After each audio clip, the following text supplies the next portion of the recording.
Welcome back to N Kumar series classes lecture third model exercise पर।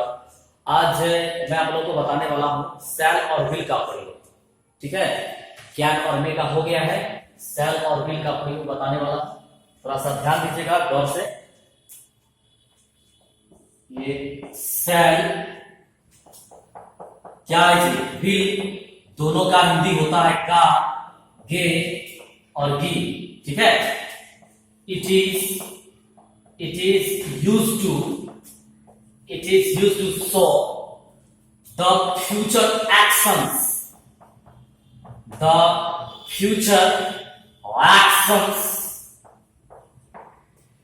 Cell और will का प्रयोग भविष्य में होने वाले कार्यों को दर्शाने के लिए किया जाता है। सेल और विल का प्रयोग किस कार्य को दर्शाने के लिए किया जाता है? तो भविष्य में होने वाले कार्यों को दर्शाने के लिए किया जाता है। ठीक है, तो अब चर्चा करेंगे सेल का यूज किसके साथ किया जाता है और विल का यूज किसके साथ किया जाता है। Okay, understand.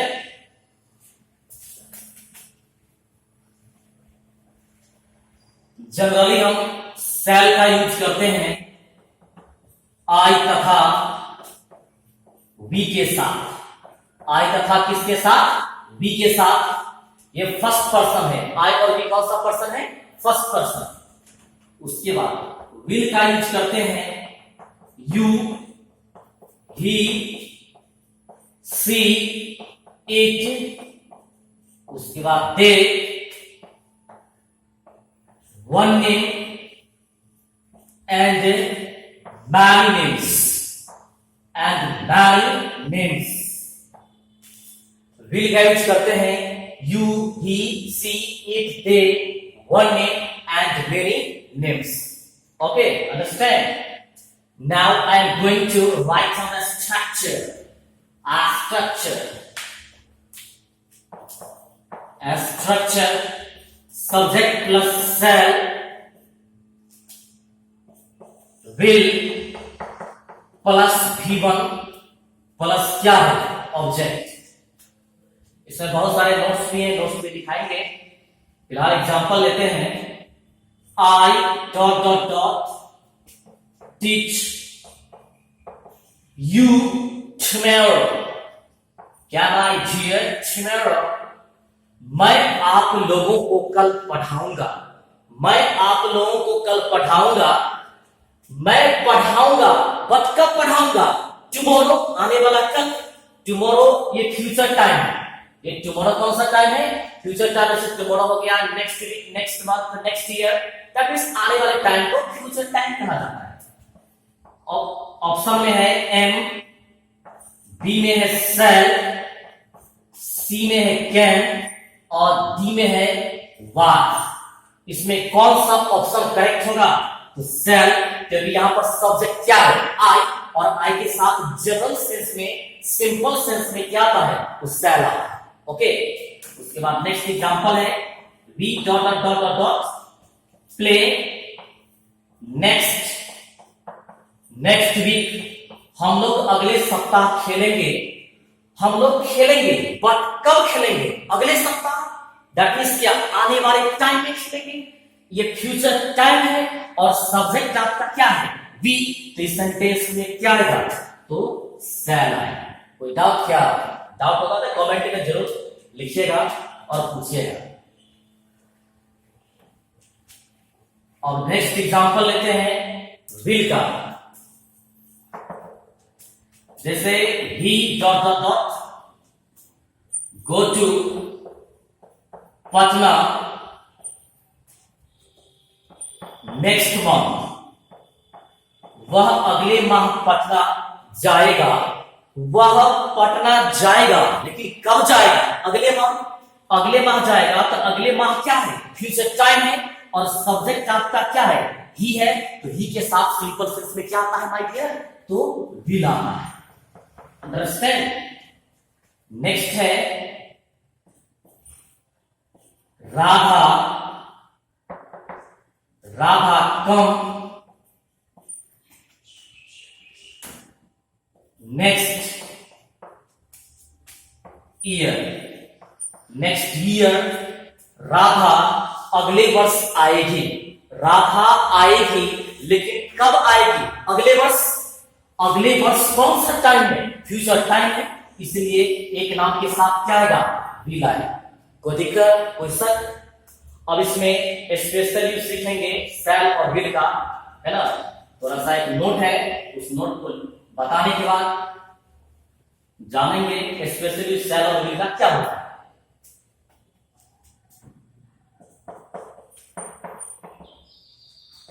जब आई तथा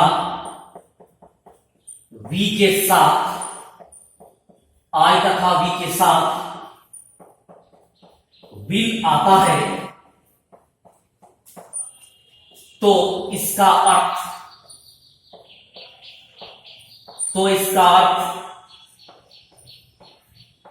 अवश्य में बदल जाता है। अवश्य में बदल जाता है। जैसे एग्जांपल लेते हैं, मैं आऊंगी, ठीक है, और इसमें है मैं जरूर आऊंगी। जरूर क्या है? आऊंगी। ये दोनों सेंटेंस में अंतर है। ये सिंपल सेंस में है, ये क्या है? पार्टिकुलर सेंस में है। तो इसमें आएगा आई शैल कम, ओके। और इसमें है जरूर है या अवश्य रहेगा या जरूर रहेगा, उसमें उल्टा हो जाएगा। शैल के जगह पर विल के यूज करेंगे, आई विल कम। कोई दिक्कत क्या? कहीं से थोड़ा सा, जरा सा। चलिए, अब नेक्स्ट है विल का स्पेशल यूज बताने वाले हैं, थोड़ा सा ध्यान दीजिएगा अच्छा से। चलिए नेक्स्ट, वह प्यार करेगा। वह क्या करेगा? प्यार करेगा। वह अवश्य प्यार करेगा। दोनों में अंतर क्या है? ये क्या है? सिंपल है, ये क्या है? स्पेशल है। सिंपल में हो जाएगा ही विल लव। अब स्पेशल में क्या हो जाएगा? ही शैल लव। अर्थात जब हम विल के जगह पर शैल का यूज करते हैं, उसका अर्थ अवश्य में बदल जाता है, और शैल के जगह पर विल का यूज करते हैं तो उसका भी अर्थ अवश्य में बदल जाता है, पार्टिकुलर सेंस में चला जाता है। चलिए नेक्स्ट, अब नोट है, उस नोट को लिखिएगा, समझिएगा।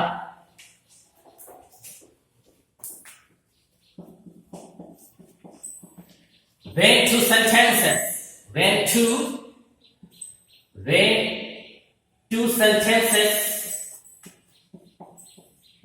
sentences combine with if, then we use shall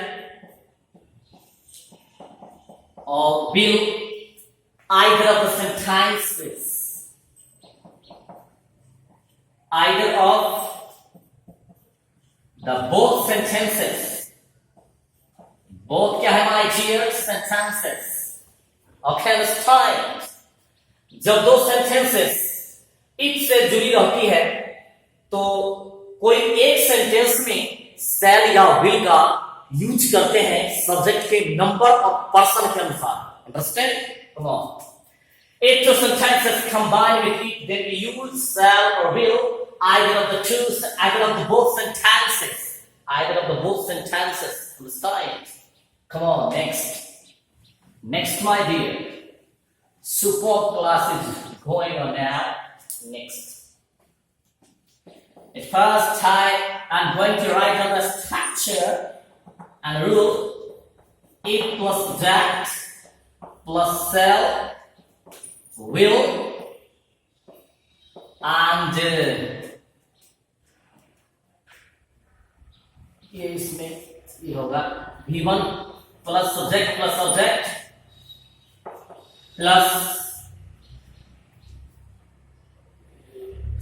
plus V1 या V5 plus object, if plus subject plus shall,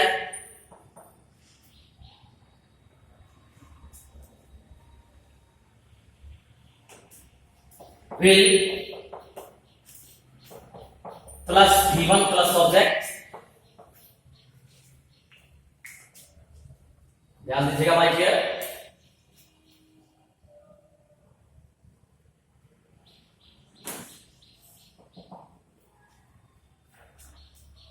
he gets respect if he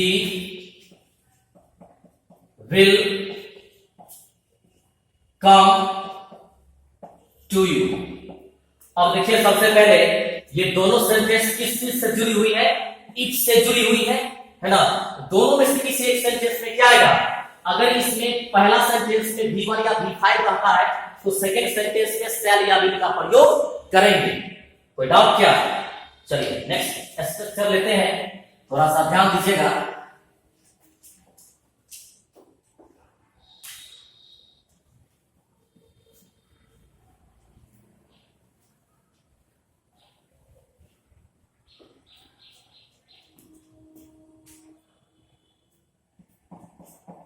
if plus subject plus V1 या V5 plus subject plus subject plus shall will plus V1 plus object.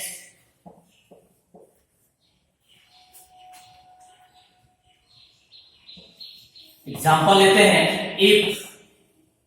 If you go to Delhi, you will see the Red Fort। यदि आप दिल्ली जाएंगे तो लाल किला देखेंगे। ये दो sentence किससे जुड़ी हुई है, इफ से है।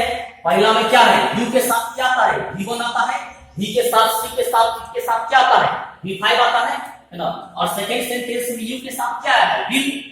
If you go to Delhi you will see the red fort. यदि आप दिल्ली जाएंगे तो लाल किला देखेंगे। कोई डाउट क्या कहीं से?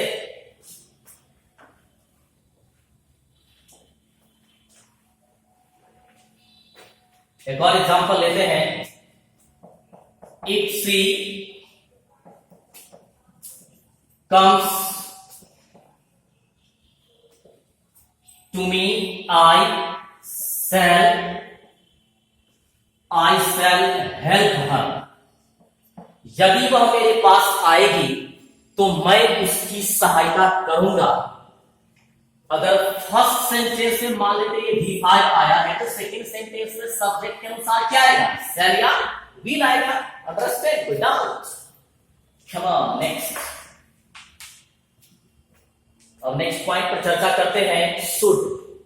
अंडरस्टैंड? शुड ये VVI है, शुड का हिंदी होता है चाहिए। क्या होता है माय डियर? चाहिए। अब यहां पर देखते हैं इसका यूज किस सेंस में करते हैं, क्यों करते हैं, कैसे करते हैं, थोड़ा सा ध्यान दीजिए। It is used to show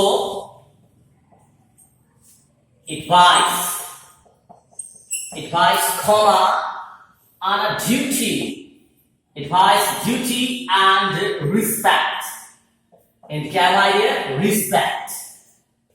हम शुड का प्रयोग करते हैं एडवाइस सलाह के लिए, ड्यूटी कर्तव्य के लिए, फर्ज के लिए और आदर के लिए। कोई डाउट क्या? अब इसका स्ट्रक्चर लिखते हैं, रूल लिखते हैं, subject plus should, subject plus should plus V1 plus object. आप लोग कहेंगे सर सब्जेक्ट क्या होता है? During the sentence or to talk about anybody anything that is subject। वाक्य में कुछ न कुछ करने वाला होता है या जिसके बारे में चर्चा करते हैं उसे सब्जेक्ट कहा जाता है। अंडरस्टैंड? ऑब्जेक्ट क्या होता है? Come to the point my dear everybody. The direct effect of verb is seen on anything that is called object। क्रिया का प्रत्यक्ष फल किसी चीज पर पड़ता है तो उसे ऑब्जेक्ट कहा जाता है। जैसे I killed a lion, मैंने एक शेर मारा। मैंने मारा लेकिन क्या मारा? शेर मारा। मारने वाला सब्जेक्ट और मार खाने वाला ऑब्जेक्ट। इतना बात हमेशा याद रखिए, है ना। कर्ता ने कर्म को। एग्जाम्पल लेते हैं। सबसे पहले एडवाइस का मतलब होता है सलाह, और एडवाइज का मतलब होता है सलाह देना। जब सी के जगह पर एस का यूज कर देंगे तो इसका मतलब होगा सलाह देना। ये नाम है और वो वर्ब हो जाएगा। एग्जाम्पल है U dot get up on time. You get up on time. तुम्हें समय पर जगना चाहिए, उठना चाहिए। आपको कोई सलाह दे रहा है कि आदेश दे रहा है, तो सलाह दे रहा है। इस सेंटेंस में क्या आएगा? शुड आएगा। क्या आएगा हमारे लिए? शुड आएगा। नेक्स्ट है he dot dot dot dot dot take exercise. Exercise ध्यान। उसे प्रत्येक दिन व्यायाम करना चाहिए। उसे प्रत्येक दिन व्यायाम करना चाहिए। उसे कोई सलाह दे रहा है कि आशीर्वाद दे रहा है कि मतलब आदेश दे रहा है, तो क्या दे रहा है? एडवाइस। दैट मींस क्या? सलाह दे रहा है। इस सेंटेंस से सलाह का भाव व्यक्त होता है, इसलिए इस सेंटेंस में क्या आएगा? शुड आएगा। आप कहेगा सर इस सेंटेंस से सलाह का भाव व्यक्त होता है, बट कैसे समझेंगे? देखिए, आपकी भलाई के लिए, आपकी अच्छाई के लिए कोई आपको कुछ कहता है, उसे सलाह के श्रेणी में रखा जाता है। अंडरस्टैंड? इसमें भी क्या आएगा? शुड आएगा। क्या आएगा? शुड आएगा। विदाउट क्या? नेक्स्ट एग्जांपल लेते हैं my dear students and friends. Next example है ड्यूटी। ड्यूटी का मतलब होता है कर्तव्य। कर्तव्य कहिए या फर्ज कहिए, है ना। हम लोग का जो फर्ज बनता है या किसी का फर्ज बनता है उसे इंग्लिश में ड्यूटी कहा जाता है। एग्जांपल लेते हैं we dot dot dot love our country. हमें अपने देश से प्रेम करना चाहिए। हमें अपने देश से प्रेम करना चाहिए, तो हमें क्या है? ये हमारा क्या है? कर्तव्य, फर्ज है, ड्यूटी है, उसे निभाना चाहिए। इसलिए इसमें क्या आएगा? तो शुड आएगा। अंडरस्टैंड? क्या आएगा हमारे? शुड आएगा। Next U dot dot dot dot respect your parents. तुम्हें अपने माता पिता का आदर करना चाहिए। You should respect your parents. तुम्हें अपने माता पिता का आदर करना चाहिए। इस सेंटेंस से कौन सा सेंस व्यक्त होता है? तो ड्यूटी का, इसमें क्या है? शुड है। फर्ज बनता है। और ये सेकंड सेंटेंस जो है इसमें रिस्पेक्ट में भी रखा जा सकता है और ड्यूटी में भी रखा जा सकता है। अंडरस्टैंड? एक और एग्जांपल है we do not follow the laws of the country, क्या माना गया? country. We follow the laws of the country. हमें अपने देश के कानूनों का पालन करना चाहिए। हम लोग का क्या है? फर्ज है। इसलिए इसमें क्या है? should है। Understand? Come on. Next example, I am going to give a next example of respect. क्या बोलते हैं हमारे? respect. respect का एग्जाम्पल अब देने जा रहे हैं, थोड़ा सा ध्यान दीजिए।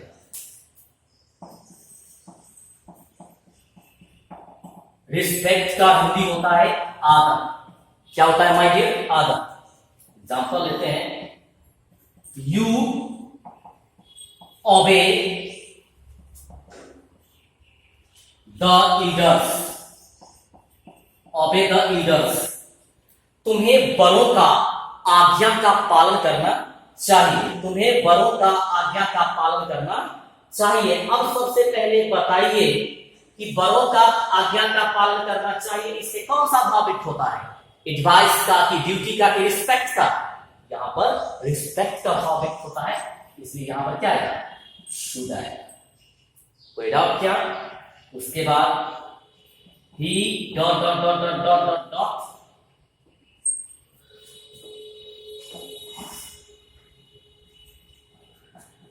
सर्व हिज पेरेंट्स। उसे अपने माता पिता का सेवा करना चाहिए। माता पिता का सेवा करना चाहिए। यहां पर रिस्पेक्ट का भाव व्यक्त होता है, इसलिए यहां पर क्या आएगा? शुड। Without respect.